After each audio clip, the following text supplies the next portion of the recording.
We're starting. We're live, live, live. How's it going, everybody? Welcome to Traveling with Bruce. It's Bruce here. It's Thursday, and I'm frantically getting ready here, getting ready to put on the show. How you guys doing today? Welcome to March the 1st. March 1st, 2018. I cannot believe it. We're already here in March. Unbelievable. February just gone like that. 28 days, not a 29er this year. Unreal. Fast month, short month as always. February is. Welcome to my channel, Traveling with Bruce. I'm here in Creston, BC. Don't mind me. I'm still adjusting my my camera here on my computer, just making it just right. Make sure you guys can see me okay, so I can be seen. What a day today. We're about 35 degrees here in Creston, cloudy all day. Can't get the sun out. It's just been overcast here, but we've had meltage all day, and I'm just the second I'm noticing snow flurries. But the snow is actually more like sleet. It can't handle the warmth right now, at least at this elevation. So we're turning into kind of a wet, snowy rain for now. Don't know how much we'll get. I doubt very much. Getting the odd shower here and there. The Pacific here. What can I say? I hope you're having a great week this week. I'm having a great week myself. I'm all as well. The channel continues to grow. I just had some fun here a minute ago. One of the reasons I'm scrambling right now is I was just looking at something, and I thought I'd show you guys this on my telephone. I hope this will work okay. You see that? That's how many subscribers I have right now. And look what happened here a few minutes ago. Let's see if I get this in front of you. Here you go. 1199, one more, and we've got 1,200 subscribers. How about that? Fantastic. My live count from Social Blade. I keep an eye on my stats all the time to see how my channel's doing, and just happened to notice that. So it may well happen that we're on the air while we're on the air. Although, let me just say this: anybody out there who's new and who likes this channel, if you're subscribing on this channel, you hit the subscribe button right over here or right over here, right now. You could be my 1,200th subscriber. 1200. What does it get you? Nothing really special, other than you get this. You get to hang around with us. And if you hit the bell notification icon, there's a notification beside the subscribe button. Looks like a bell. You hit that, you'll get automatic updates, little email updates from YouTube that alerts you that Bruce just put up a new video, or Bruce is on the air, or Bruce is up to something. He's up to something, and he's talking cruise ships again. So if you want to join in and become my 1,200 subscriber, this is your chance to jump on the bandwagon right now and become number 1,200. It was a big deal 2 weeks ago when we hit 1,000. Man, that was a day I'll never forget that.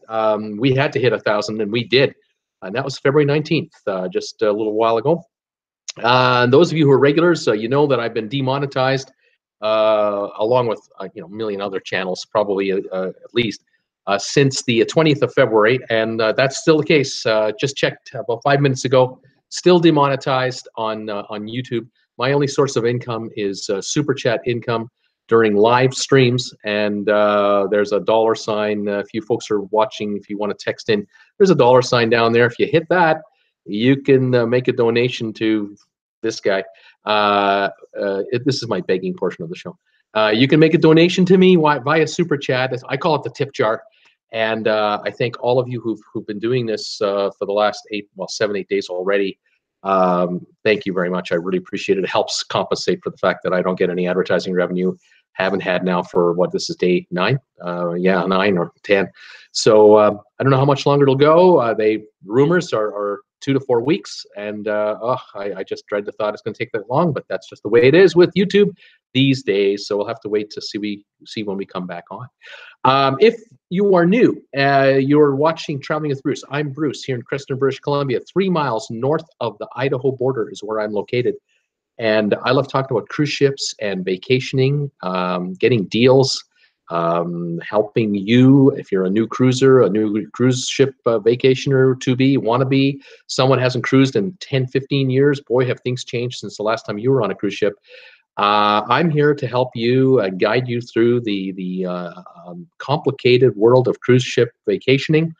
make it easy for you. I'm here to answer any question you have. This is an open Q&A. You can ask me anything you want about going on a cruise, taking a trip, airfares or airlines, whatever. If I can help, I'll help. If I can't answer a question on the spot, right here, right now on this live cast, my viewers who are signing in, saying hi to me, probably can, because that's what we love to do. We love talking about traveling and cruising, and we welcome all of you to come by.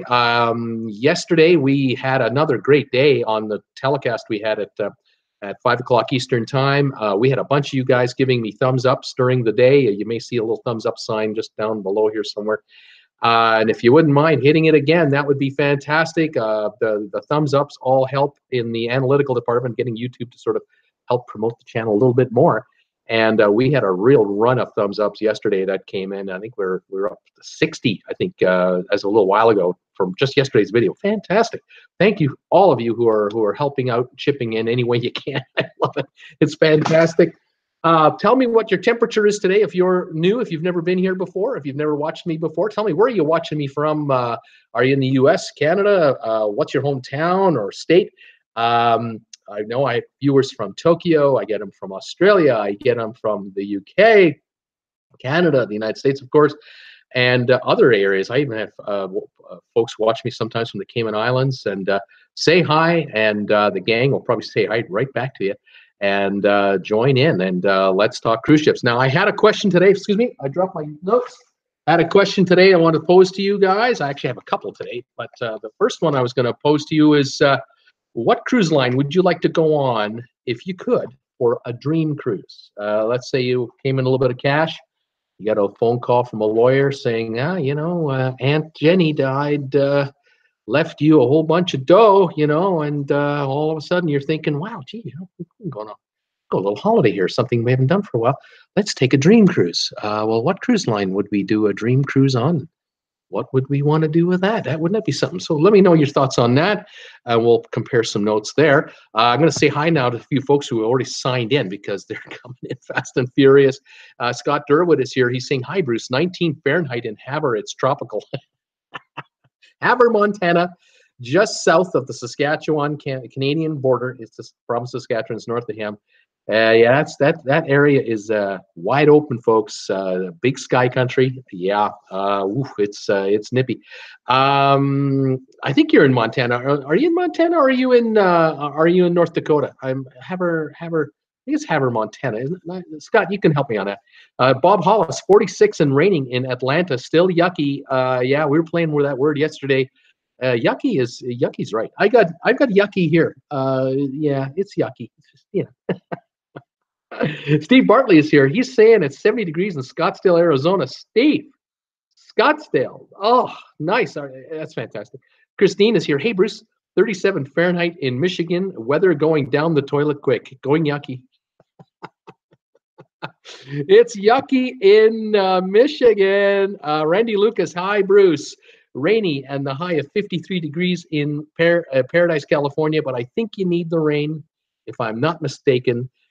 You may not need it at 53 degrees, but you're getting it. But yeah, moisture is moisture. Take it any way you can get it. You betcha. Scott Batchley, hi, Bruce, celebrating another trip around the sun today and waiting for the rain. Okay. Excelospo from Tokyo is here today. He's saying, hi, Bruce, sunny and a high of 15 degrees today Celsius. Very nice. That's got to put you around, what, 57, 58 degrees Fahrenheit. Beautiful weather for Tokyo this time of year. Fantastic. John Landry is here. He's saying, hi, Bruce, 81 here in Pensacola, Florida. Feels like 85, though. It's awful, isn't it? I mean, when it gets hot, sometimes it just gets too hot. You know, I mean, you just can't get a break with the weather these days. Oh, man. You know, outside it's 35 and it feels like 35, and I don't want to go outside because it's like 35. Unbelievable. Charles Jordan, hey, Bruce. Hello, Bruce. 59 degrees and wet here in Iva, South Carolina. Laughing out loud. Everyone's getting rain. George McCrower is saying 82 degrees, cloudy in the villages. No snow, no sleet. George, you're killing me. Welcome, buddy. Not too bad. 82 degrees. That is pretty good. Christine is saying, way to go, 1,199. We're on the edge, the precipice. We're about to go over, looking for one more subscriber to join in and hit the 1,200 mark. I have a feeling it's going to happen during this telecast. Like I said out there, folks, if you're new and you're just joining in, we're at 1,199 subscribers right now.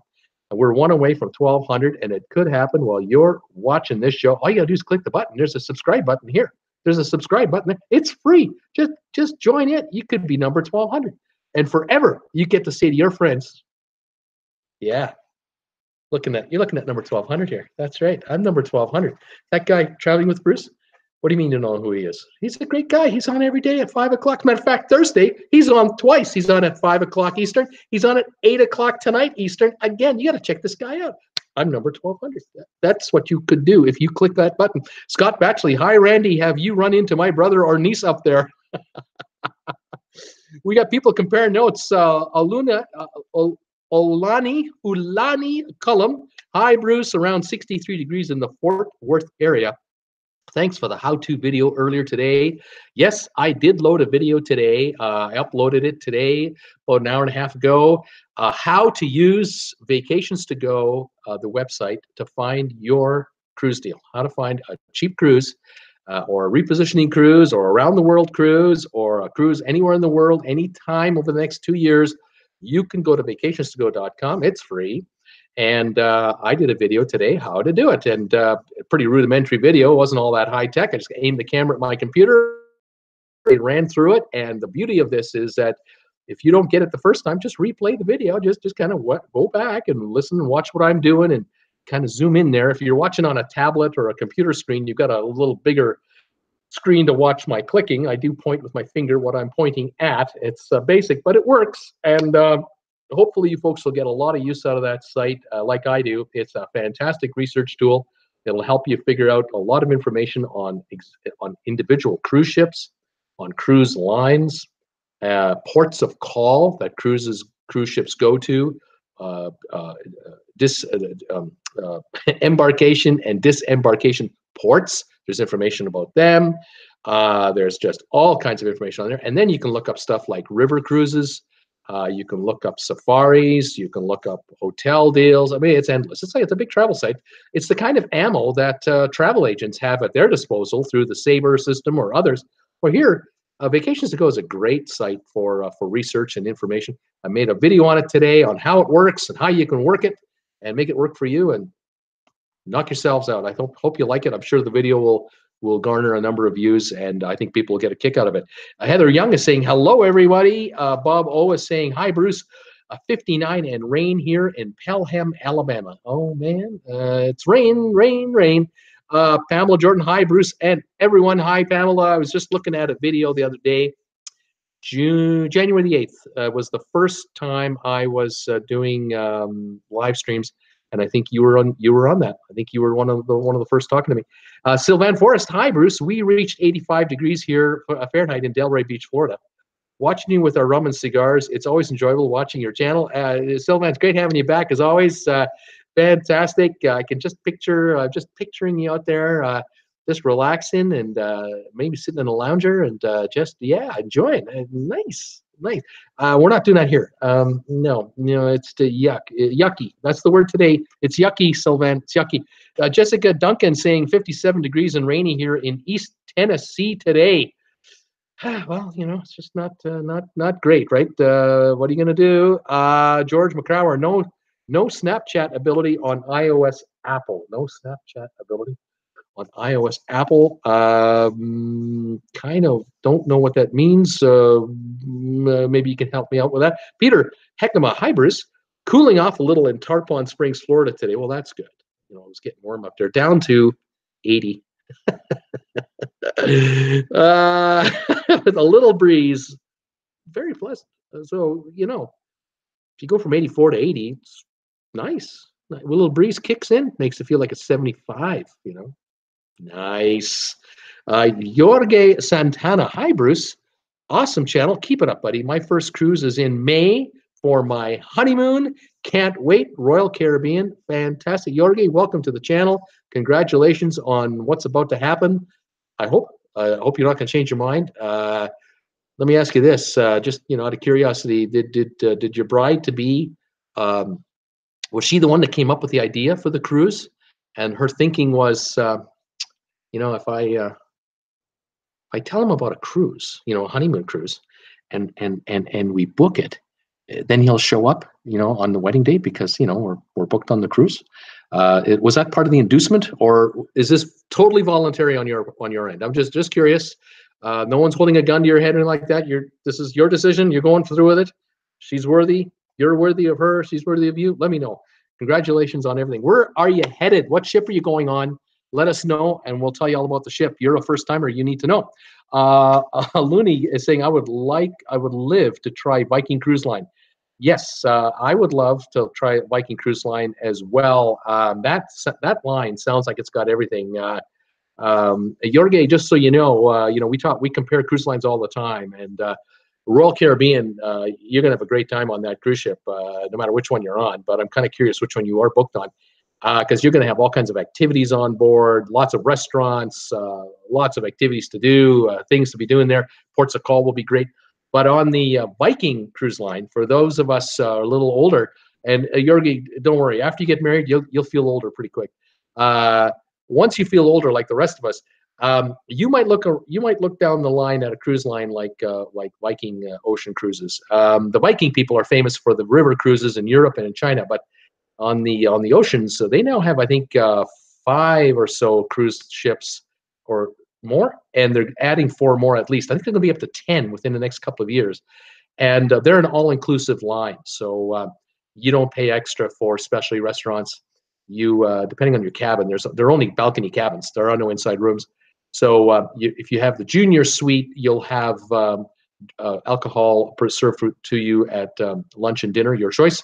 Otherwise, if you have a little higher grade balcony, you have alcohol in your bar fridge in your suite provided, along with soft drinks, and you can enjoy the a cappuccino or a latte whenever you want, no extra charge. All included, no specialty restaurants.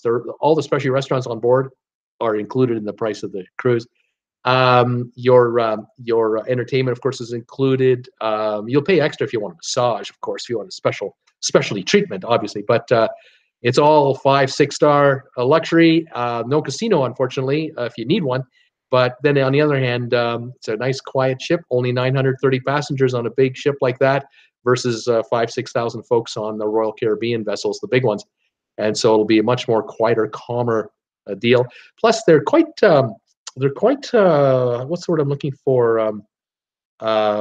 They're destination port focused. Maybe that's the way to say that. Their idea of a cruise is to help you enjoy where it is we're going on this itinerary.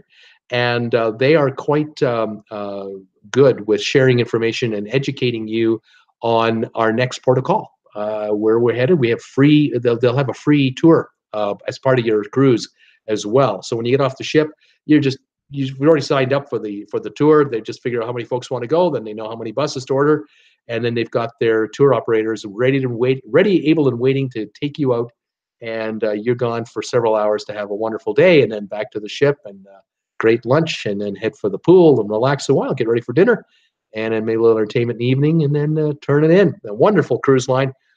It's not as expensive a cruise line as, say, Seabourne or Ponant or some of these other higher end lines where you're looking at maybe the difference might be from maybe $250, $300 a night on Viking, upwards of $500-$600 a night on some of these other lines.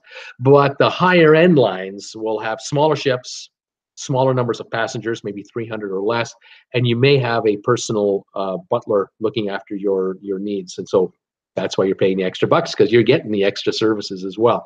But Viking, yeah, I'd be interested in that. Francis Williams is saying, hi, Bruce, 77 and sunny here in Beaumont, Texas. Welcome, sir, from Beaumont. Fantastic. George, a cruise line for Dream Cruise Crystal. Another high-end line, very nice line. Again, everything inclusive, high standards, all in. That would be wonderful, George. You got it. Crystal would be a fine cruise line to go on a cruise on for sure. Scott Durward, I'm in Montana. Okay, so Havre, Montana. I thought it was, but for some reason I thought today, well, if he's south of Saskatchewan, I know Saskatchewan also borders North Dakota, but no, he's on the Montana side. And welcome, Scott, as usual. It's great to have you, buddy. Cam Wilson, I personally say Carnival XD, specifically the Vista. Well, Carnival, if you hang out on the Vista class ship and you're hanging out in the back there in that Havana Club, I've saw some videos. I've seen videos on the Havana Club. Looks great. A nice little exclusive area, about 140 passengers, 130 passengers are allowed to go back there. It's kind of like your own little private yacht area back there, the back of the ship with the balconies and so on. Got their own bar there. You got your own little snacks there. Yeah, nice place to hang out. Nothing wrong with that. And priced right, for sure. Charlie Baum is saying, hi, Bruce. It's 50 and cloudy in Alexandria, Virginia. I'd like to go on a Windjammer barefoot cruise. Interesting. Am I right in assuming that the Windjammer, is that the one with the sails? I know that there's the other line. What is it? Is it Star Clipper? They have the sailboats as well. I also know that, if you want to, you can book your own private, like a catamaran. You can go on a catamaran that would be run by maybe a husband and wife team, where the two of them are running everything, and you're looking at maybe 4 to 10 passengers max on a week-long or a 2-week-long cruise.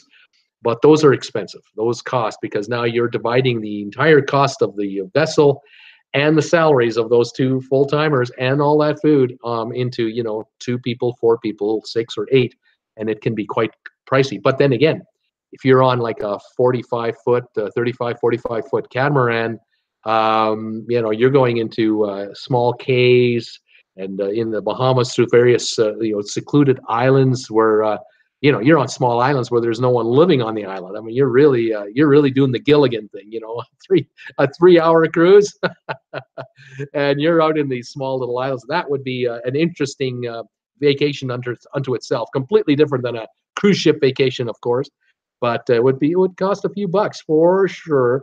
Exolospo from Tokyo saying, I'd want to do a world tour cruise. Not sure what lines do them though. Or if not a world tour cruise, then go on one of the luxury liners. Well, on the world side, and Vacations to Go will help you find all the operators of the world cruising. Cunard does world cruises every year. They're doing world cruises and have been even when they were operating the QE2. The QE2 was launched in '69. And the QE2 ran the North Atlantic for a while, and then Jets kind of took over, and it was the last surviving, cruise liner doing transatlantic cruises for certain months of the year. Even though the Jets were, grabbing most of the business, the QE2 decided to kind of go upscale and stay at that high level. And a lot of folks, there were just enough folks to go on that one cruise liner to keep that baby going for a long time. And then they did a retrofit many years later, and then they would always have an annual round the world a cruise, and it would be a big deal when the QE2 came to your town. If you were in, you're in Philadelphia, or you're in Miami, or you're in the Bahamas, Nassau, the QE2 would come in. The tourists would be out with the cameras, the binoculars, and the home movies, taking the pictures, excuse me, from shore of the QE2 coming in. And she'd inevitably go through the Panama Canal and come up maybe the west coast of Mexico, and then come up to the U.S., Los Angeles, drop people off there who were taking a partial world tour, maybe from Southampton to L.A., and a whole bunch of folks in L.A. would get on that ship, and now they would be on the next segment, which might take them to, say, Hawaii, Fiji, Vanuatu, New Caledonia, and Australia. And you'd come into port in Sydney, and the folks would be everywhere in Sydney. I mean, on the bridge, on hilltops, rooftops, watching this iconic vessel come in year after year after year after year. Every year would be an annual event that this ship would come in once a year, and then it would sail somewhere around the Australia, some of the other ports in Australia, maybe to Melbourne, maybe up to Perth, and then over to Indonesia and Thailand, and then to Hong Kong, of course. That was up until the 90s, the British territory. And perhaps from there would then work its way towards India, and the Middle East, and perhaps through the Suez Canal or through underneath Africa, but usually through the Suez Canal, and then in through the Mediterranean Sea, and then work its way back to Southampton. And that would be the world tour. That could take 120 days, 130 days, 4 or 5 months or so. Fantastic voyage. There were a number of folks who took the whole deal. They started in Southampton, they ended in Southampton, took the whole cruise, and you had stops. So like I say, in some cases you'd stay 2 nights, and perhaps in Singapore and Hong Kong, you'd have a 2-night stay in each center, Sydney perhaps, and you'd be on shore for a couple of days, sleeping on the boat and on shore all day long, and you would have had 65, 70 stops in 100 and some odd days of cruising. Man, you'd have rolls and rolls of film if you were doing it in the 80s and 90s, of course. And of course, later years, digital cameras took over. But I saw the QE2 on her last major voyage, her last go around, her grand finale. And I happened to just luck out. I had no idea I was going to see this vessel. I was on the Norwegian Jade with my daughter on a Mediterranean cruise, and we were in the Mediterranean in Spain, and in comes this vessel. Here comes the QE2 coming into port first thing in the morning, which was, well, not necessarily odd. It was coming in around 8 in the morning, so it was a little, normally they would be in much earlier than that. But anyway, it came in about 8, but the tugboats had to bring her in because she didn't have thrusters like the modern ships have, where the modern ships can turn on a dime with a GPS-guided satellite technology. But the tugboats were guiding her in and brought her into port, and I watched this glorious piece of history float in right in front of my eyes, and I took at least 200 photographs with my digital camera, knowing that I'll never get this chance again, because this ship is headed eventually to Dubai a few months later, and it'll be retired, and that's exactly what's happened to the QE2. And so I have a video, if you ever want to check it out. It's the QE2, the last grand voyage of the QE2. I posted it probably 3 months ago, and I even had a email one day, about a month ago, 2 months ago, maybe a month ago. I had an email from a fellow saying that he was the administrator of a website. It was a QE2 website, like a chat site, and that he had posted my video in their chat site. And all of a sudden I was getting all these views on this video. It just started popping. And for about 2 weeks, I got all these views. I think all the members of that club were watching the video, and then they were critiquing it. And they were critiquing me quite closely, because I was talking about what I knew about the ship, just a lot of it off the top of my head, on little work I had done on the internet to kind of get a few facts on it. But they went in there and they said, well, he has a pleasant voice, and he talks pleasantly about the ship, but he has a few inaccuracies, and well, perhaps he could have done perhaps a tad more research to delve into the history of the ship. And I thought, oh no, I'm not one of you guys. I'm not that into the QE2. I was just blown away to see it. But I got more positives than negatives on the reaction of the video. And you get a chance to check it out today, tomorrow, next week. Check out my video on the QE2. Wonderful. That's one of the cruise ships that was doing an annual round the world tour. It did its last round the world tour in 2008, and then did that last tour through the Mediterranean area, and then through the Suez Canal, and then right over to Dubai. And that's where she is now. And I've heard that the ship is getting ready to be opened as a hotel. It's going to be operated as a hotel for the 1 night, 2 nights, 1 week long, stay on as long as you want. They've done a lot of modifications to it. Obviously, they've had to make a number of adjustments to the ship, because it'll never sail again. It's not going to go on the ocean again and apply the waters. And so it'll now be converted like the Queen Mary was converted in Long Beach. It's a floating hotel. If you ever get the chance to visit that ship, you should, because that's a time capsule from the 30s and the 40s. And if you get a chance to spend a night or two on the Queen Mary, do it. That is a fun thing to do. And it's your chance to be on a vessel that was built 85, 90 years ago. Worth your time, okay? A lot of other cruise lines do world cruises, by the way. I know that a number of cruise ships and cruise companies will do world tours.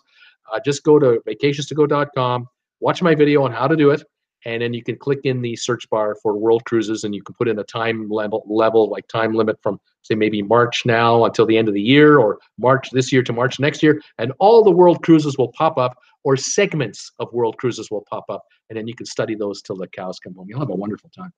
It's fun. I find it's just much fun looking at them as well, and then going on one would be kind of nice. Let's see here. Scott Durwood has said, I'd love to try Sea Dream Yacht Club. The other luxury lines are probably too fancy for a Montana boy. Well, I'll tell you, Scott, I think you get used to it pretty quick. I think that if you won the lottery and you became, filthy rich overnight, you might be overwhelmed for a little while, and you booked yourself.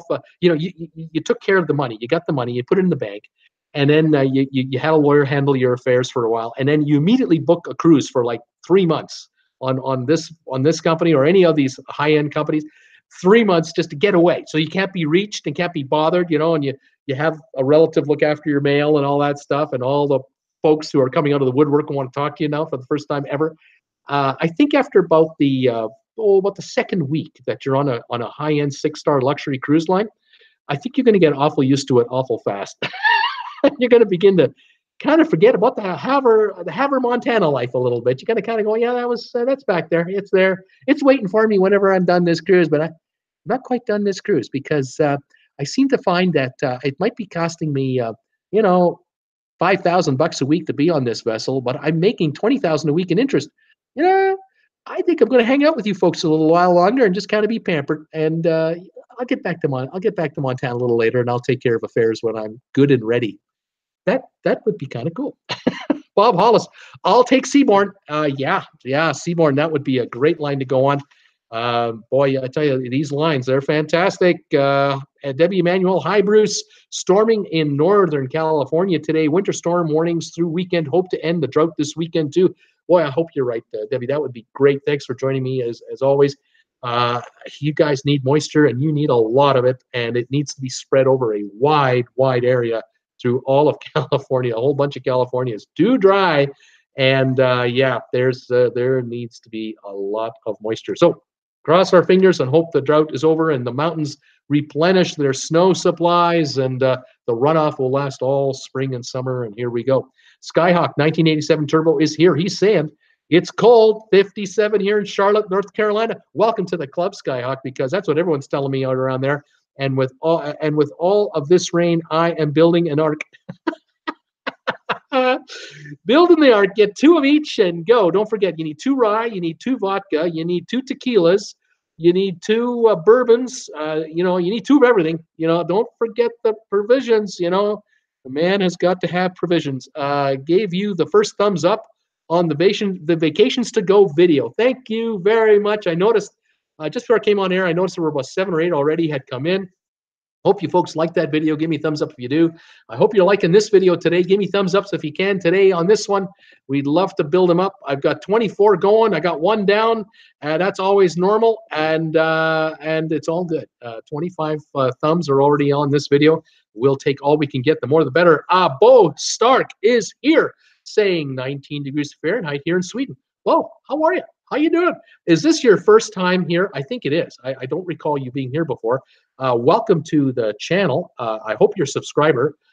If you aren't, and you jump in there right now, you hit that subscribe button here or here, you might be number 1200, because we were at $11.99 just a few minutes ago. Are we still at $11.99, people? Is anyone out there watching for me?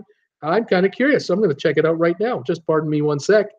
I see 1200. I don't know about you folks, but I see 1200 on my little counter here. I think you might have been 1200. Maybe you're going to be 1201. But join in if you haven't already.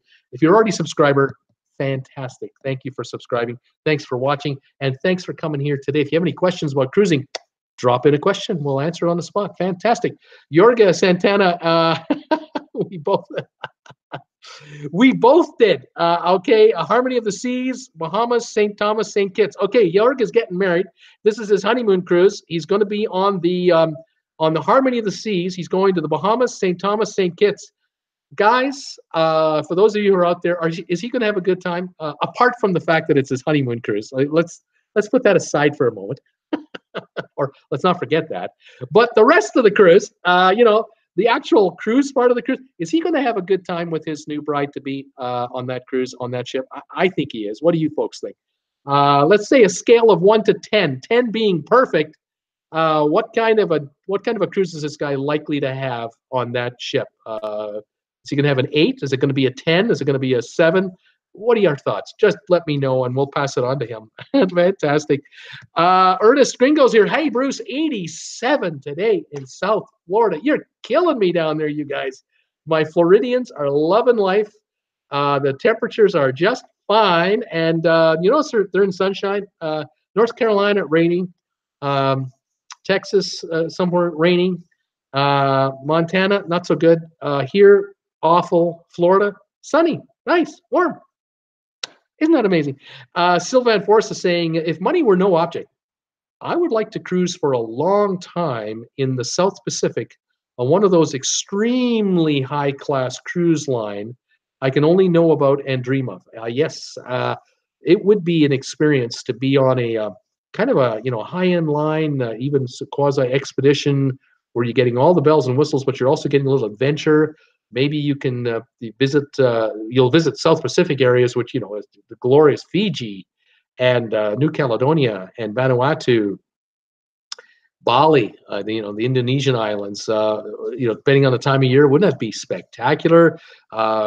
Northern Australia, the Great Barrier Reef area over there, without causing any damage, of course. And then coming into cities like Singapore and Bangkok, perhaps, and Jakarta, and these smaller islands, just places that we heard about as children, that we heard about in fairy tales. Very few of us as adults get the chance to go, but yeah, given the chance, wouldn't that be something? I'd love to do that. Charles Baum is saying, yes, these are 100 guest ships. Oh, Charlie, great. That's the one you're talking about on your idea for a cruise. The 100 guests. Yeah, these are nice. Windjammer. Boy, yeah, if you could be on one of those mega yachts, a yacht on steroids, it still looks like a private yacht, the sleek and low. Boy, that would be pretty darn nice. And these are ships that can go into almost any port. And, you're in 20 feet of water and you can see right down to the bottom because the water is perfectly crystal clear. Oh, that would be fantastic. Lisa Gerton. Hi, Bruce. Hi, Lisa. How are you? Welcome to my channel today. Welcome to the chat. Nice to have you by. Pamela Jordan, come on. Let's all hit that thumbs up, she's saying. Come on, you guys. Well, Pamela's kind of a cheerleader. Thanks, you guys. If you are, where are we at now? 27 up, 1 down. We're moving. Fantastic.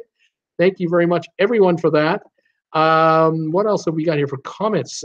Cam Wilson saying, by the way, hey, everyone, I'm new here to the chat. Cam, welcome. I've been in a few streams, and I finally got up the guts to talk, laugh out loud. I'm probably a bit younger than most of you guys, but I absolutely love these discussions. Cam, you're welcome to be here. I'm glad you've come by. Tell us, where are you watching us from? What's your high temperature going to be today? And have you been on a cruise before, or are you a newbie? If you are, you've come to the right place, because we love talking about cruise ships. We love talking about traveling.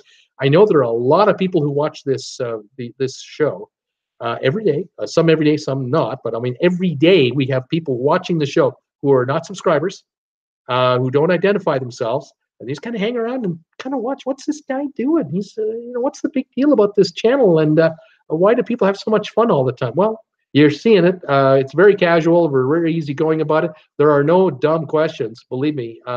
We were all once rookie cruisers. We all once were newbies ourselves. And I didn't know a thing about going on a cruise really in any real way 15, 20 years ago. I knew nothing. I mean, I knew of cruise ships. I heard of the Love Boat. My parents had been on a few cruises. I'd been on an ocean liner when I was just a little guy. But what I know now versus what I knew, 5, 10, 15 years ago, no comparison. So we all learn. And, if you're going on a cruise, you got to kind of figure out some of the stuff. It would help. And if this channel can do anything, if there's anything my channel can do, it's to probably help you save money. That's probably the best thing that I think I can give you with regard to a new cruiser.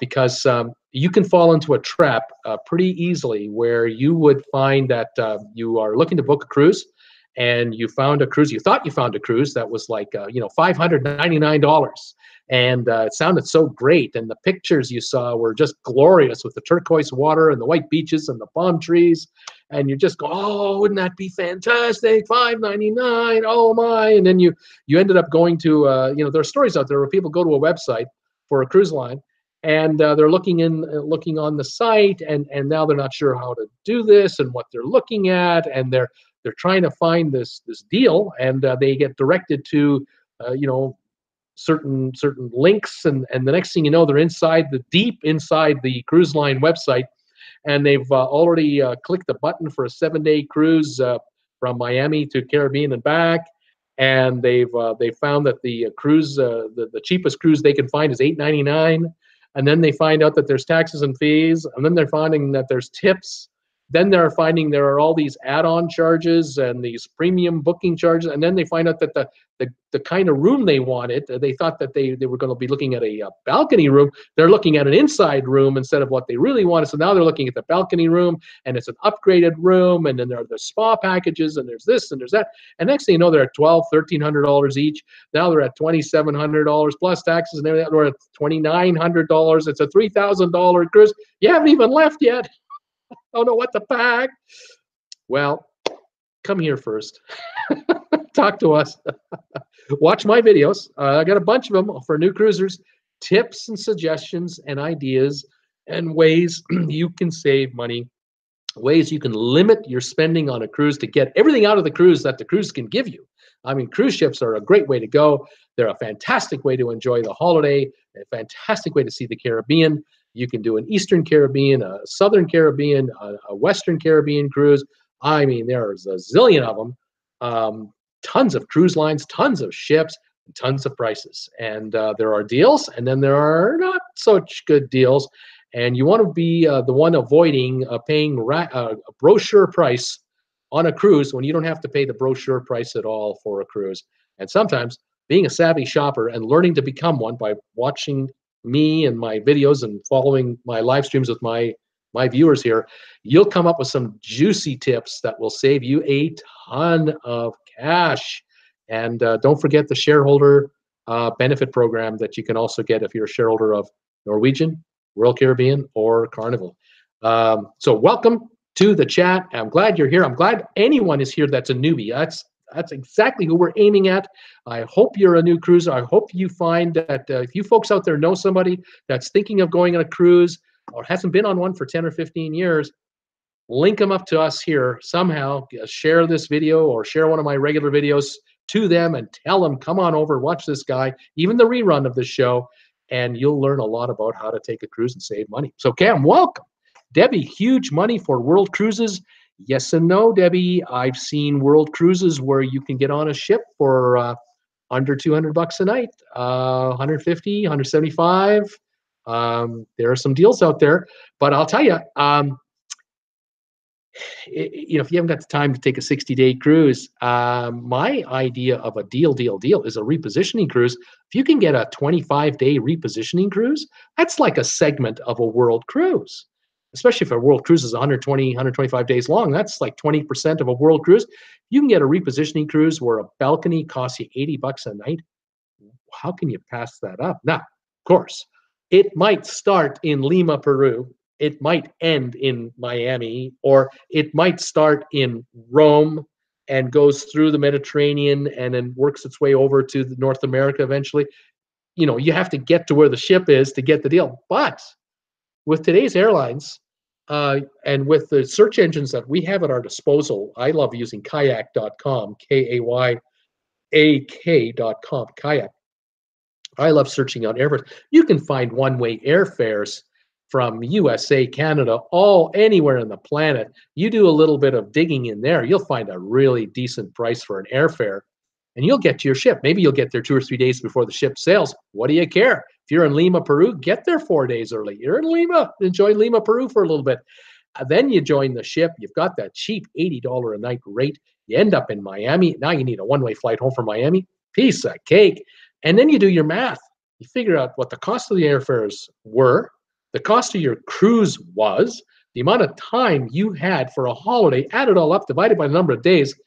And I ask you if you can find that deal at the Fontainebleau in Miami Beach for 29 straight days. Not a chance. Not a chance. They'll kill you. You'll be broke at the Fontainebleau Hotel because you're getting 5-star luxury on a cruise line if you're on the right cruise. So it's worth a look. But yes, I will admit, Debbie, there are some world cruises that are very expensive. 6-star line cruises. Oh yeah, oh yeah. They're very $100,000, $70,000, $50,000. Oh yeah. Oh yeah, I know. Oh, I know. But then again, I'm asking you, if you could choose, if you were in the position to do it, which one would you do? If you kind of came into some cash, why not? Charlie Baum, a long time ago, we chartered a 46-foot sailboat by ourselves from Tortola in the 70s. You're still talking about it, I bet you. Would have been an experience, right? That would have been cool. Skyhawk 1987 Turbo. Hi, Cam. How old would you be? We're all curious, Cam. Debbie, welcome, Cam. Heather Young, how do you decide on just one cruise to take? Laugh out loud. Exactly. If you're into cash, lots of cash, all of a sudden you can take any cruise you want. You can take as many cruises as you want. You can do a back-to-back cruise in the suite all you want. That's the problem. See the problems the rich have? These poor rich people, it's really a pain, isn't it? I mean, you have all this money and you're making even more money. And what do you do with it? You just you save it, and you have money for a rainy day. Your house is paid for. You got your 3 cars. You got, housekeepers. You got a second property. You got a third property. You got housekeepers in all the properties. You have a private jet now. What do you do with all your money? Okay, you bought a yacht. Okay, you bought a bigger yacht. You bought a second yacht. I don't know. What do you do with all that money? Oh my gosh, it's so difficult. Scott Batchley, Heather. Scott Batchley, welcome, Cam. Christine, hey, Cam, youngster. Heather Young, hi, Cam, welcome. Cam Wilson is going, I'm only 18, laughing out loud. They're overwhelming you, Cam. They're going to want pictures any minute now. They're going to ask want to see what you look like. Heather Young, I'm 33. Christine saying, I'm ancient. Cam, don't tell us where you live. Don't. You might not want to. You might want to stay anonymous. Ernest Gringo, put those thumbs up, guys. Oh, fantastic. Bob, Christine, experience, not ancient. Experience, not ancient. Christine, Bob. Sylvan Forrest, I have 44 years experience at being 18. There you go, Sylvan. Exactly. I've got. I've got 40. Oh, I don't want to talk about it. Yeah, I'm kind of there too. Bob, Christine, the only way you can look at it is state your experience. Skyhawk, I guess 40 is ancient to an 18-year-old. 30 is ancient to an 18-year-old. I remember when the Beatles were interviewed in their 60s when they just broke into the big time. They're 22 years old, 23 years old. And the reporters are saying, well, how long are you guys going to be playing rock and roll for a living? How long can you keep up this pace? And John Lennon, Paul McCartney, George Harrison, Ringo Starr, they're all saying the same thing. They're going, I can't imagine doing this when I'm 30. I'll be old. I'll be ancient when I'm 30. I can't be playing rock and roll when I'm 30. Yeah, sure. Oh, man. George McCrower saying, my iOS-NO Snapchat means YouTube does not enable Snapchat functionality on my and others' iPads and iPhones. I see. Interesting. Maybe someday, but not yet. Christine, I'm celebrating the 24th anniversary of my 29th birthday. Happy anniversary. Skyhawk, laugh out loud. Christine, Bob, lucky you, Christine. Heather Young, 1,200. She saw it. Bo Stark, 1,200. Yes, we got it. Fantastic. Bo, are you number 1,200? If you are, congratulations. You're going to be able to go to a T-shirt shop and get them to put the 1,200 on it. Walk around proudly. Well, actually, traveling with Bruce, 1,200. You got to give me a plug. Way to go. If you're the one, Soulful Music 100, you got 1,200, 12 done. Randy Lucas is saying, ring a cowbell, 1,200. More cowbell. I have a fever, and the only cure is more cowbell, to quote a famous line from Saturday Night Live. Heather Young, yay, congratulations. Chevy in first. Hey, everybody. Chevy in first is in Atlanta. S. Swan is here, 53 degrees, light rain. So glad you come on at 8 o'clock on Tuesdays and Thursdays. I'll be on 8 o'clock tonight. 5 p.m. is difficult, just leaving work and having to listen to you driving home. Sylvia from Greensboro, North Carolina. Welcome, Sylvia, and welcome to the end of the show, or, well, kind of in the middle of it right now. And if you're hanging around later, I'll see you at 8. Heather Young, hi, Chevy in first. Cam Wilson, I've been on 5 cruises, he's saying, all on Carnival so far, but I love them. I was around the late 900s in subscribers.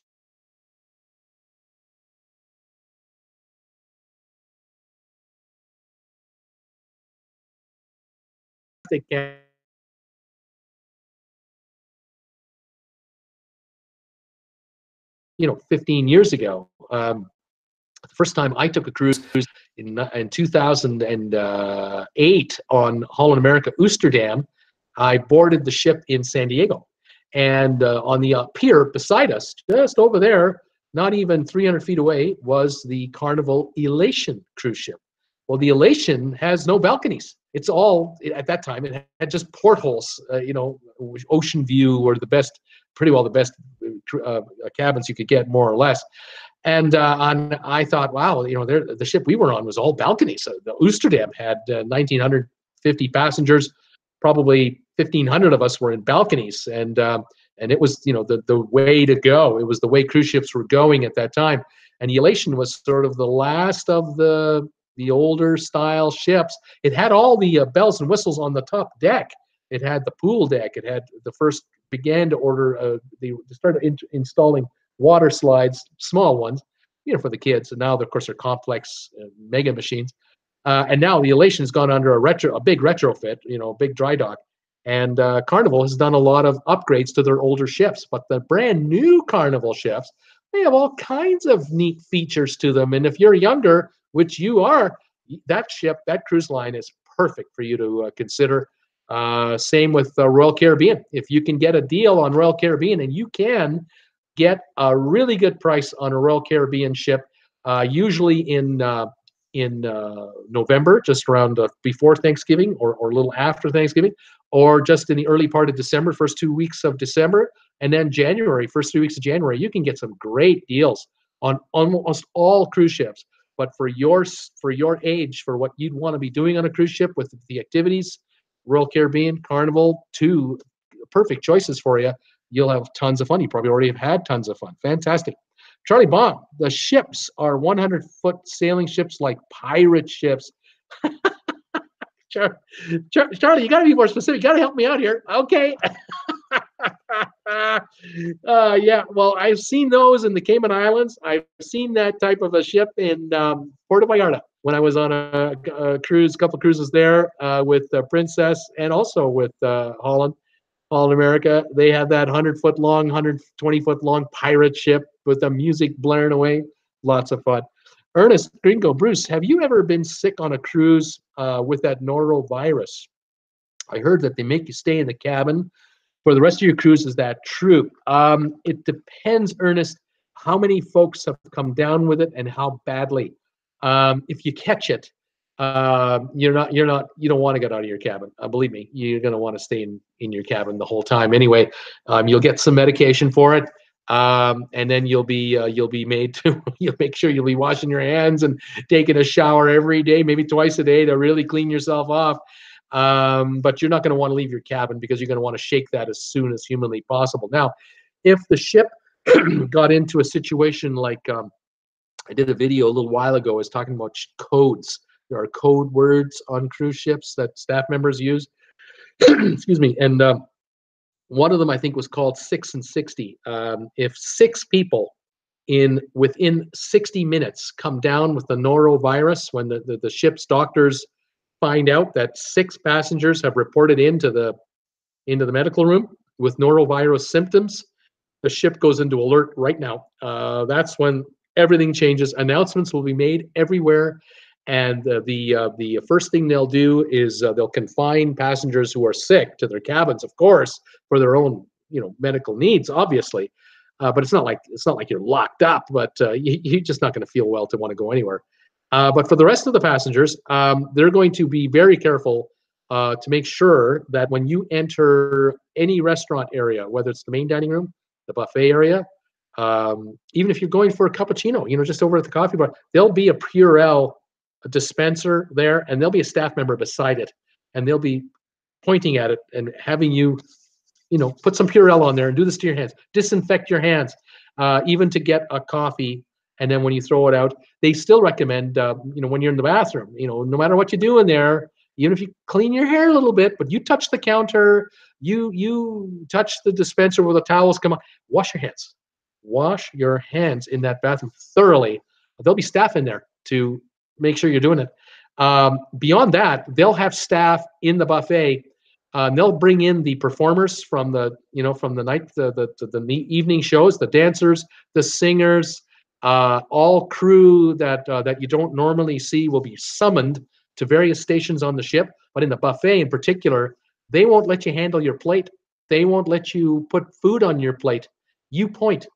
So you go to the buffet, you'll have a staff member with you, and you'll just go, I'll have some chicken, please. I'd like some of that, please. And they'll put it on your plate for you because they won't let you touch anything except your fork and knife at your table. And the table, before you even sit down, that table has been cleaned by a staff member with the heavy-duty, cleansing agents. The chairs, all the handles will have been done between every sitting. They will be attacking any sign of that virus because it's a nasty bugger, and it's these microbes that are just invisible to the naked eye, and they will battle it as hard as they can. But the story goes with norovirus that passengers bring it on board with them. That's where it comes from. It isn't born on the ship.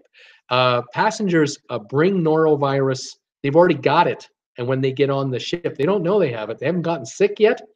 They would be at home 2 days from now. They'll be sick in 2 days. They have no idea they're sick. They get on the cruise ship, and the second day they don't feel so well. And for 2 days they've been all over the ship, touching the handrails, touching the plates with their food, and the hope, of course, and the reality is that the plates, of course, are washed in industrial dishwashing machines to disinfect every germ humanly possible anyway. But when you're in the line in the buffet and you see the older person touching the counter to brace themselves, and then they're touching the handle and they're spooning some food on their plate, putting the handle down, and then you touch the handle and you put food on your plate. The handle is where it comes from, and you were just at the front of the buffet and you disinfected your hands, but if he didn't and you did, norovirus.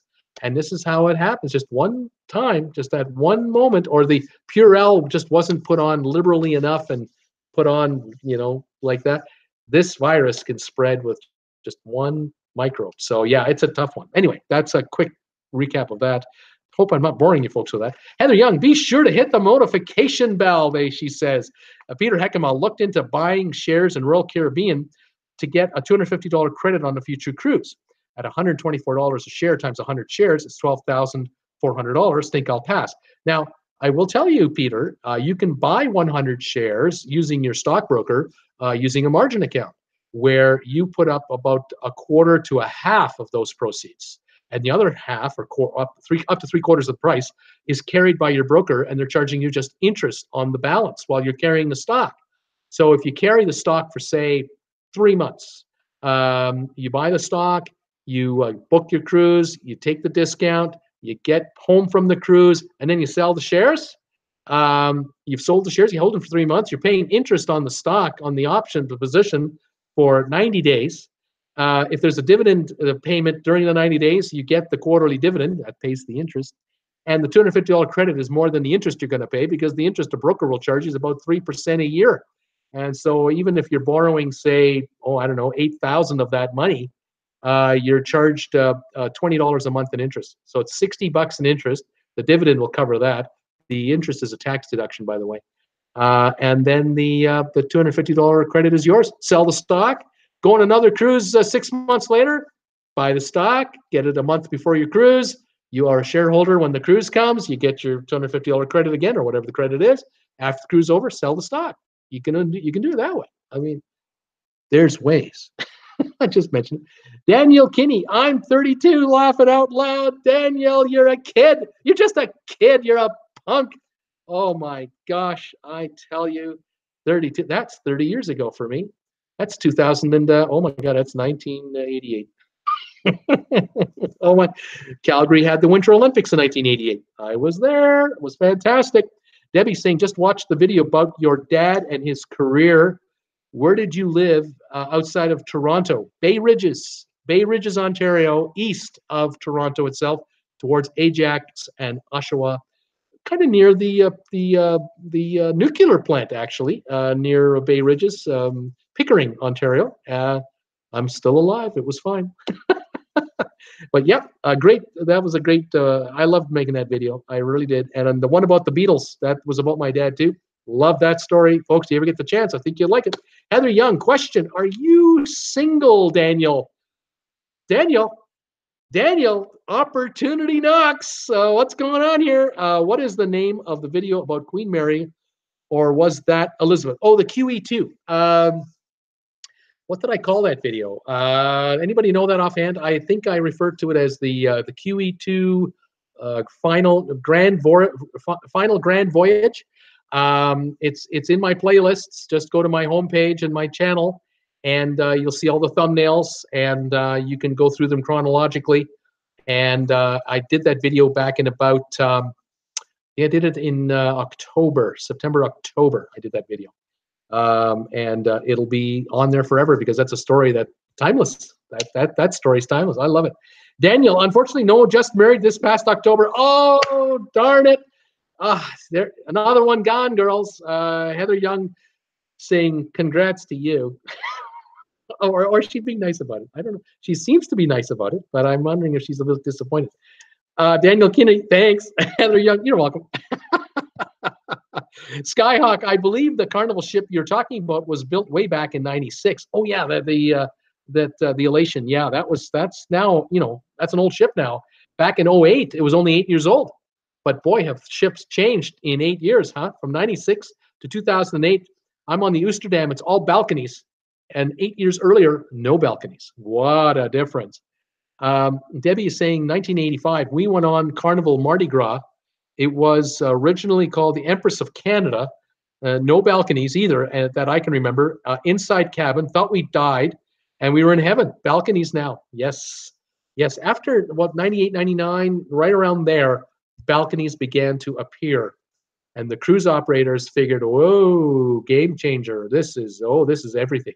This is everything. We can do balconies on cruise ships. My goodness, this is fantastic. These shipbuilders have figured out the technology, the engineering to make this work. And then, of course, the ships got even smarter. They started making them with pre-built balconies, pre-built suites that they would just drop in.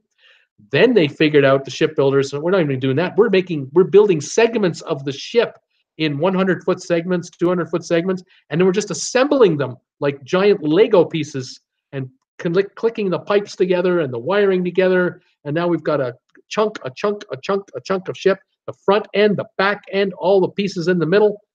Unbelievable technology, speed, faster, stronger, more efficient vessels. Unbelievable. The cruise ship business is just very high tech. These cruise ships look big and bulky, but they're slick as can be in the water compared to how many people they're handling. It's amazing. Cam Wilson, have you posted the video with the code words already? Yes, that was a live stream that I did, and I don't remember the name of it. You're gonna have to watch every one of my live streams. I'm sorry.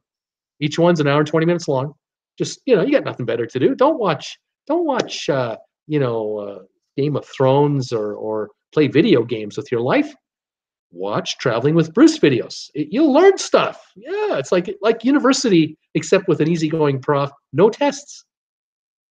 I love that. No tuition. Although if you want to send me a super chat, that would be nice. You'll take anything we can get. What do we got here? Christine saying, I've seen YouTube vids of cruisers that recommend carrying hand sanitizer on the ship with you, touching elevator buttons, door handles, etc. Hand size, sanitize like crazy. I've seen passengers with lanyards And on the end of the lanyard is a tiny little bottle that is refillable, and it's a little squirt bottle of sanitizer.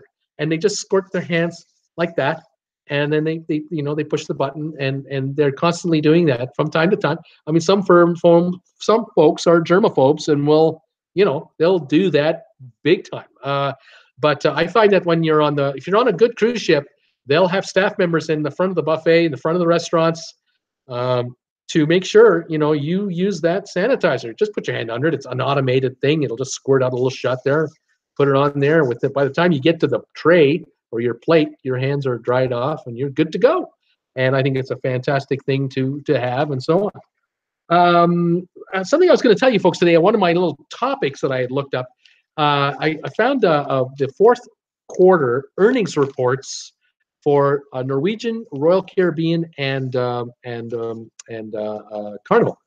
And I was looking at a couple of the numbers that I found interesting.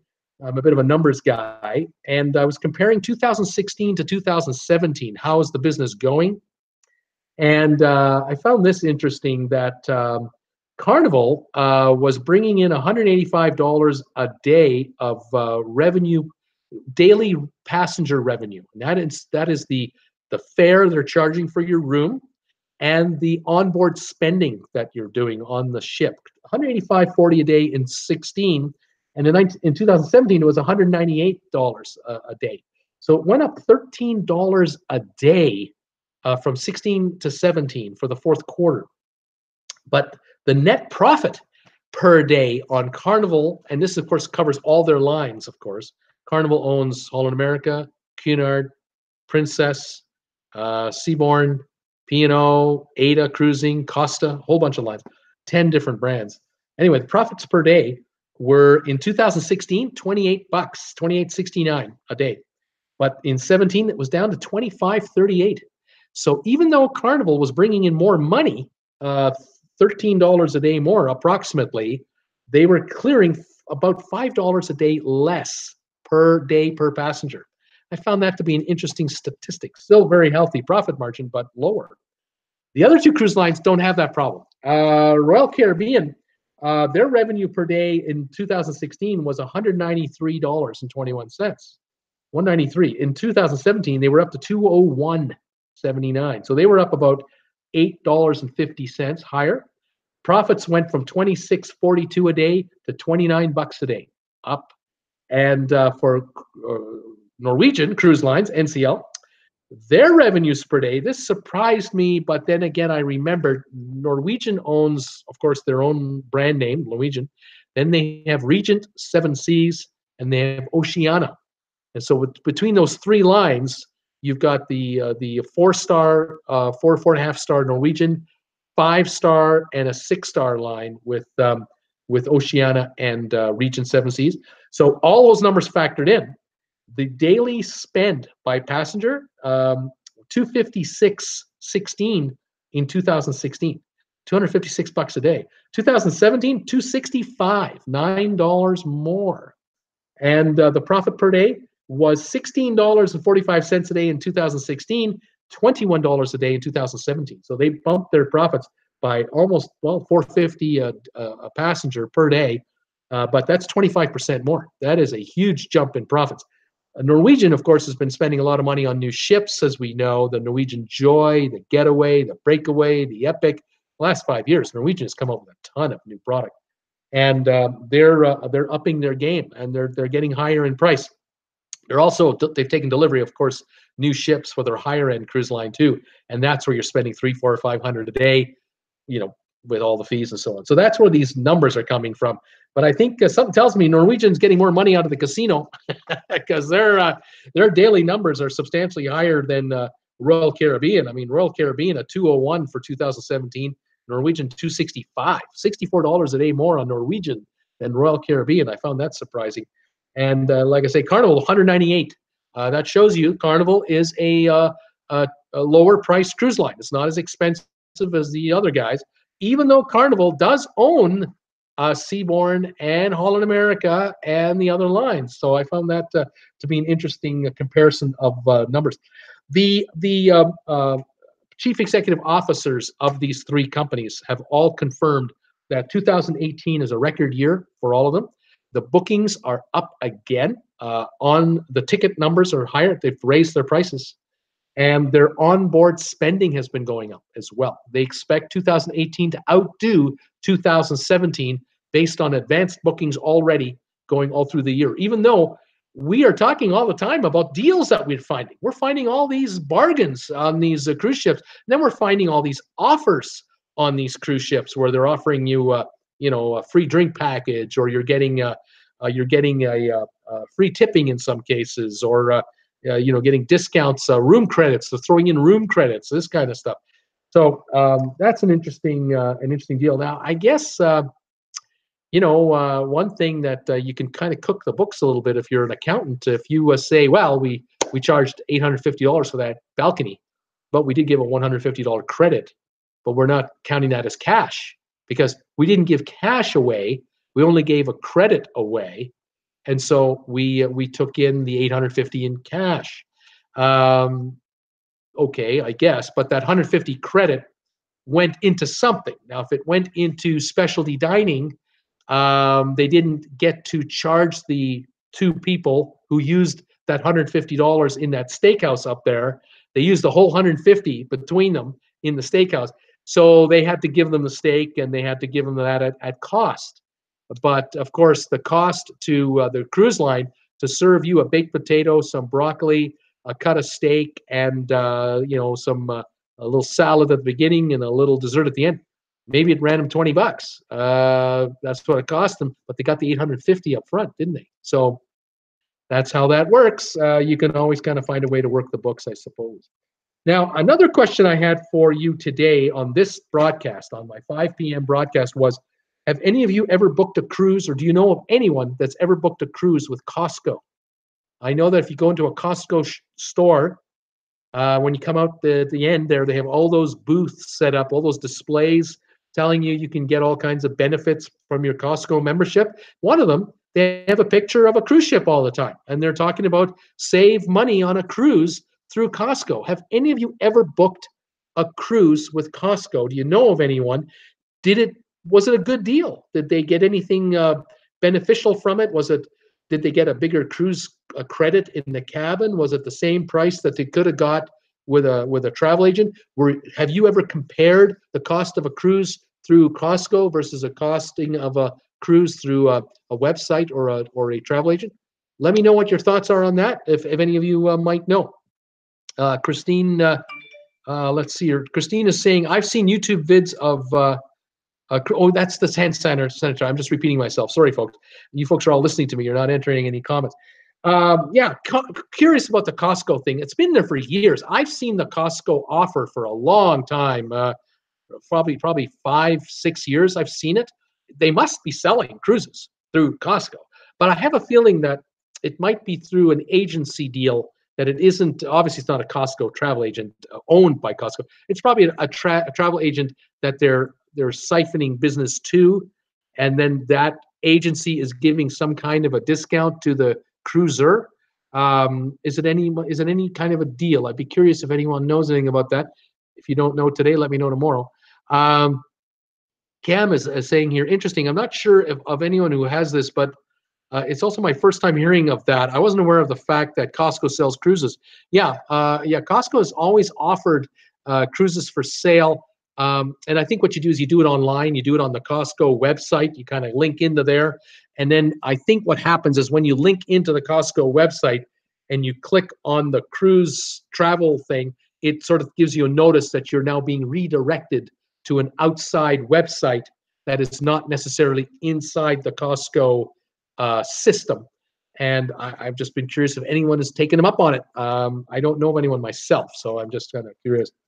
And another question for you guys today. I got all kinds of questions for you guys. I'm going to put you to work if I can. How did you book your best cruise deal? The best cruise deal you ever got. Tell me about it. How good was it? And how did you get it? How did you score the deal of deals when you took a cruise over the years? I'd be kind of curious about that. Excelospo is saying, I haven't seen them before the Costco's. I've been to before in the US or Japan. Debbie Manuel is saying, great question, because my mom and I have been interested in Costco vacations as well. Again, there you go. Cam Wilson saying, do they give their buyers some kind of discounts or something? So that's what I'd like to know. I don't think it'll count towards your spend on your annual basis for if you're an executive member in Costco. I doubt you'll get anything for that. But I'd be curious if Costco members are entitled to a cabin credit of some kind. Is there a welcoming gift? Is maybe a bottle of wine or a bottle of champagne on board, or do you get you get some kind of a $50? I'm just curious if anyone's ever heard of that. Anyone know of that? I'd like to know. We'll have to see. How many thumbs ups have we got going? 33 up, 2 down. We got 2 haters. I got 2 haters today. 33 up and 2 down. We'll take them all. That's 35 engagements. And you guys want to give me a thumbs up? If you have to give me a thumbs down, I guess I'll take it. But love to get thumbs up. Let's see here. Charlie Baum. I think I got it on board. I think I got it on board, he said. And I don't know what you got on board. What did you get on board? Not sure. Be curious to know what you mean, Charlie. Peter, you did it. You broke the streak. You broke my shutout. You broke the bank. Fantastic. Peter, thank you very much. Peter Heckema just sent me $2 through Super Chat. He hit that $sign on the bottom there, and he sent me a couple of bucks. And thank you, sir. We were pitching a 0 today, and I got a little bit of money instead of advertising money. I got a couple of bucks. Thank you very much. I really appreciate it. Cam, where are you? Skyhawk wants to know. Debbie Emanuel, yay, Peter. She's saying, yeah, Debbie's been stepping up already. Fantastic to you guys. Cam, do you mean where do I live? Yeah, he wants to know where you live. Bob Hollis, best cruise deal I ever got was directly through Carnival. I leveraged the agent against cruises only. She gave me an extra $50 credit times 2. See, I'd love to know what's your best score on a cruise? How did you get the best deal? Did you use just a regular travel agent? Did you do it online? Or was it through vacationstogo.com? I scored a great cruise through vacationstogo.com on the Explorer of the Seas, Royal Caribbean. Left New York for the Caribbean. We left New Jersey. And we had I think it was an 11-day cruise, and we had an inside room. We took an inside room, my wife and I, and we were getting that for about $630 for 11 days. It was a killer price, and we unfortunately ran into a storm on the second day of the cruise. we hit a bomb cyclone. It was coming up, and we were going south. We went right into that baby, and I was ill for a day. But on the third day, all was well, and we survived it. And the ship just kept plowing along. But we missed Labadee. We couldn't hit Labadee on our first land day, so we had an extra day at sea. And then we ended up in San Juan, Puerto Rico, for an extra long stay. We got to San Juan at probably 5 in the morning. And they let us off that ship. We could get off that ship at 8 in the morning if we wanted to, and we could stay on land until 6. The ship left at 7, so we had an extra long stay at San Juan instead of the Labadee the day before. But for that price, $635, I think it was something like that. It was a real deal. We grabbed the inside room and used the extra savings for the casino or for anything else on board or what we bought on shore. So that was okay. That was my score. That was through vacationstogo.com. $50-something a night. I think it's $56 a night in the heart of the winter to the Caribbean. Yeah, I took that deal. What can I say? Let's see here. Cam Wilson, I'm from Albany, Georgia, he's saying. Albany, welcome. Charlie Baum, the booking of the cruise in the ships. Charlie, you're probably getting your best deal there. Gotcha. Mary W. saying, I compared my travel agent price and the price of BJ's, and my travel agent was the same price, but I got $200 onboard credit with the travel agent. And this is where travel agents can sometimes really help you, because I think what's going on here is that sometimes travel agencies, depending on the agent, and this is why you want to go with a full-time cruise travel agent, like someone who's really specializing in cruises rather than a part-timer, because excuse me, the full timer books so many cruises. The cruise lines reward these agents. They look at these guys and go, "You are one of our platinum people. You're sending us, 300 passengers a year, 500 passengers a year, 1,000 passengers, whatever the numbers are." And if a cruise agent zeroes in on one cruise line, that cruise line zeroes in on that travel agent. And there's a symbiotic relationship here. And there are times where the cruise will tell that agent, you book any cabins, any balcony cabins on these 5 cruise ships anytime in March. You can throw in a $150 cabin credit to your customer, or $200, or whatever the deal is. And this is sometimes where these people have a little more flexibility, or they have the ability to call the cruise line and say, "Got a couple here, they're price shopping. I can get them into a category, blah, blah, blah room. Anything you can do for them." And the cruise line will say, "We got a promo. We'll give them a $200 credit. Give them a cabin credit. You betcha." And so sometimes it pays to do it that way. Just saying. Mary is also saying, Mary W. saying, sometimes the clubs will give you a gift card for the store, depending on what cabin you book. My best deal was a 7-night cruise to Bermuda from Boston for $399. It was Halloween, so much fun. It was an inside cabin, $400 for a week. You figure the breakfast is worth $10, the lunch is worth $25. The dinner is worth $50 easy per person. You got $350 in dinner. You got $150 in lunch. You got $70 in breakfast. You paid $400 for the whole darn thing. Oh my gosh, yes, of course. What a deal. Scott Batchley, my best deal years ago when Carnival Spirit came out, went to Alaska, booked the bottom, and by the time I went, was upgraded 3 times to a balcony. Ah, the good old days. Yeah, the good old days. When the cruise ships weren't fully booked years ago, they were at 80% capacity because of the competition. We didn't have 30 million passengers 10 years ago. We had 18 million passengers. There were times where cruise lines were looking at their cruises and going, well, we got 80% occupancy here. Why don't we bump these inside rooms to either ocean view or ocean view up to balcony and give these folks a taste of the good stuff? Because once you've had a balcony room, even if you didn't pay the balcony price, you're going to say to yourself the next time you go on a cruise, geez, that balcony was so nice. Looking at those glaciers out there from my balcony. Oh, if I'm going on a cruise again, I'm going to pay the extra $100 for that cruise and get the balcony. You betcha I will. And that's what they're doing. It's like a puppy. Daddy brings home a puppy and says to the kids, well, if you don't like it, we'll take it back. Puppies never go back. Puppies never go back. That's what puppy stores used to do. Pet stores used to do. Take the puppy for a week. If you don't like the puppy, bring the puppy back.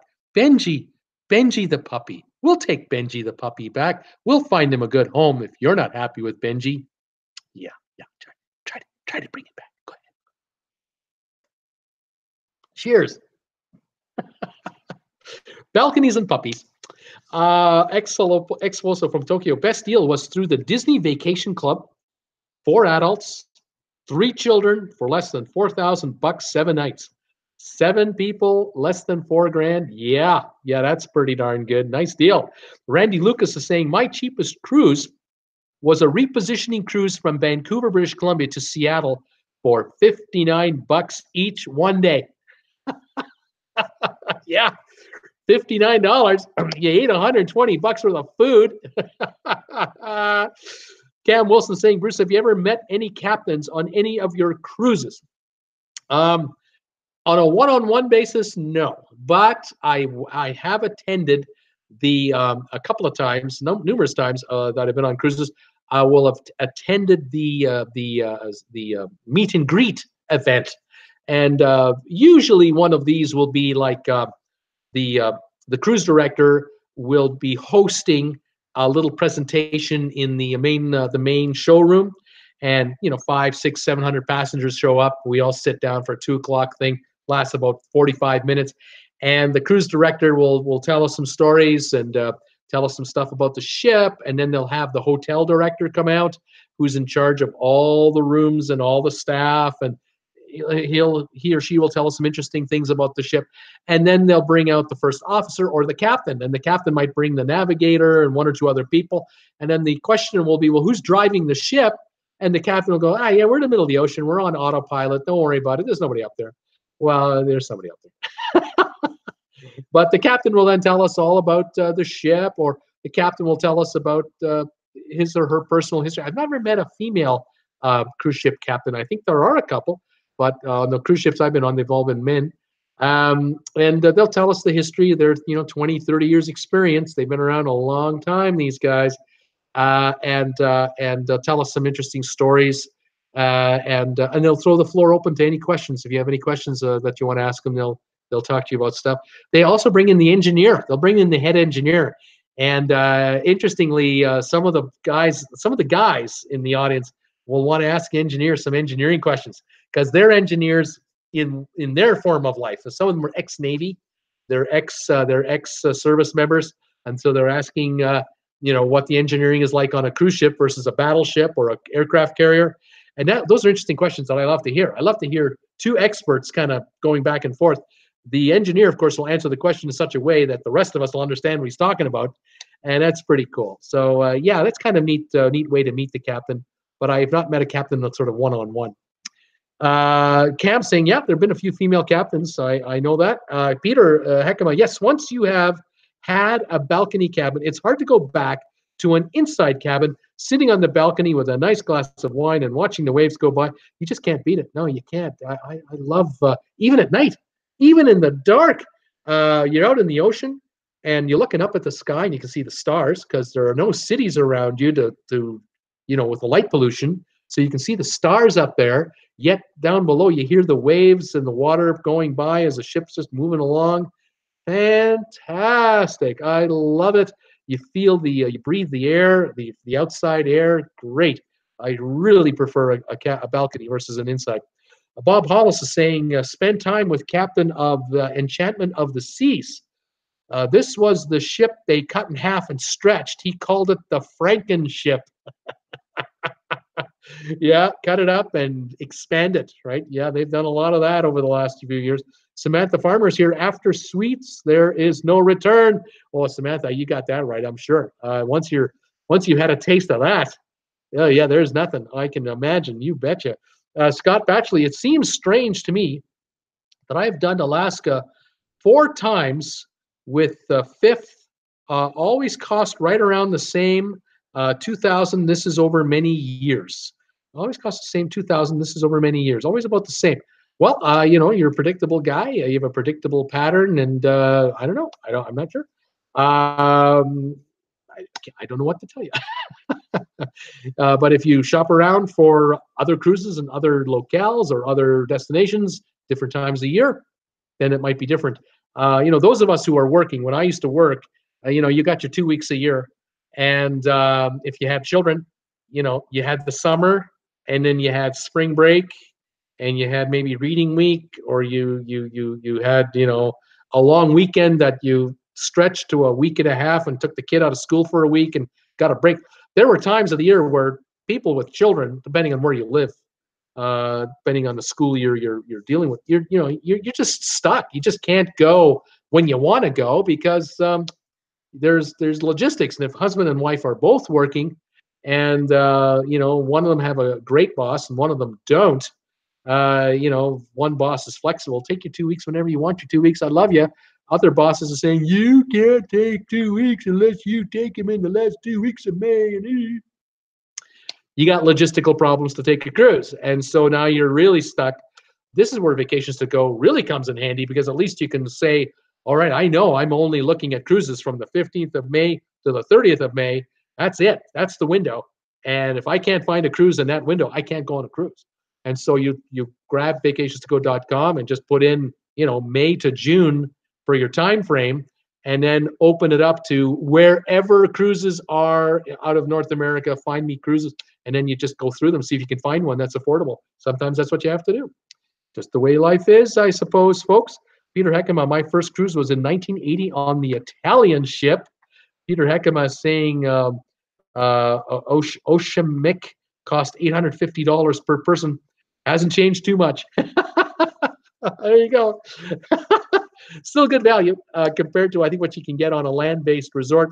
I was checking it out today. I was having fun looking up, comparing a cruise ship to a land-based resort. I think I'm going to go into this at 8 o'clock tonight in much more detail, but I was comparing amenities, and I was comparing, what you can do at a land-based resort versus what you can do on a cruise ship. And I was trying to compare apples to apples. So I was kind of looking at like a 5-star cruise ship versus a 5-star hotel. And the difference is night and day. It's shocking, the difference. So if you're tuning in at 8, you'll be able to see it live. Otherwise, if you're not tuning in at 8, you can watch my broadcast at 8 o'clock on a rerun later. See it then, and I'll tell you all about it. But right now, it is 4:28, 6:28 Eastern. I got an hour and 32 minutes to load this video, get it ready, fix up myself, have a little bite to eat, get ready for my 8 o'clock show, and get out there and do it again. I got other stuff to talk about tonight. I got stuff. There's stuff. Oh my gosh. So if you're around, you're around. If you're not, you're not. Thanks for joining me today. I hope you had a good time. I want to say thank you, Peter, for the $2 donation. I was not shut out today on Super Chat, so I'm still alive. I can get myself a muffin or something. 36 likes, 2 downs. Thank you for the thumbs ups, thumbs downs, people. Really appreciate that. I think it's fantastic you do that for me. And I hope you've had a good day today. I hope I was able to help you. Welcome to the newbies. Debbie, I'll take care of you. See you in an hour and a half. She's saying, yeah, okay, Debbie, see you in an hour and a half. Samantha, thanks for seeing me today. Peter, see ya. Scott, Bob Hollis, Cam Wilson, thanks for coming, buddy. You're a newbie. Randy, thank you. Excalospo from Tokyo. Scott Batchley, Mary Dubia. Cam, Skyhawk, as always. Debbie Emanuel, who else was here today? Christine was here. Debbie Skyhawk was here. Heather Young. Daniel was here. Daniel. Oh, who else was here today? We had Charlie Baum here today. Chevy and First was by. Randy Lucas, Soul Full of Music. Bo Stark, number 1200. Way to go, buddy. Welcome, and thanks for joining me today. It was great to have you. Bob O was here today. Oh, we had a good crew here today, and I really enjoyed all the comments. I think these comments that you see now, folks, will be on this broadcast tonight. I think I got a notice today from YouTube that I think today's videos will have these comments on the replays. So you guys can see them for yourselves and go from there. George, take care, George. Thanks so much. Bob Hollis, Randy Lucas, Monte Cristo was here. Love this channel. Love you, Monte Cristo. Charles Jordan, Cam Wilson. We'll see you guys later. Have a good night. This is Bruce with Traveling with Bruce saying thanks for joining me this afternoon on my 5 o'clock Eastern telecast. I'll be on at 8 o'clock Eastern in an hour and a half or less. I'll be back, and we'll do it all again on another live telecast. It's Thursday. Have a good evening, the rest of you. We'll talk to you tomorrow, Friday at 5 o'clock Eastern time, and we'll see you soon, okay? Thanks, and take care, everybody.